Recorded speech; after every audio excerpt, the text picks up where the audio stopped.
Le Togo s'est lancé dans la modernisation de son administration publique, un processus accéléré au cours de cette décennie pour mieux satisfaire les usagers qui sont par ailleurs les contribuables. Le gouvernement est engagé pour une meilleure relation avec les administrés à travers des services publics accessibles et de qualité. Le pays fait des avancées vers l'efficacité et la transparence dans la gestion des affaires. Sur la voie de la modernisation de l'administration, le chef de l'État Faure Gnassingbé donne vie à des réformes ambitieuses à forte capacité de transformation. Entre autres mesures, il fait intégrer des technologies numériques pour des pratiques de gouvernance plus modernes et au goût des citoyens. PMAPD, un des projets phares. En juillet 2024, la Banque mondiale a signé avec le Togo des accords de financement évalués à 298 millions de dollars, l'équivalent de 180 milliards de francs CFA.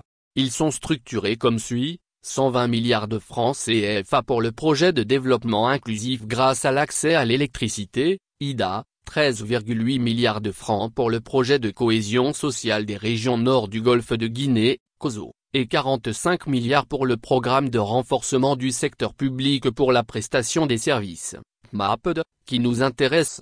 Il est destiné à l'amélioration de la gestion des ressources humaines et des finances publiques. Le PMAPD se focalise sur la modernisation de l'administration publique, la digitalisation de la collecte des recettes fiscales et l'augmentation des paiements numériques.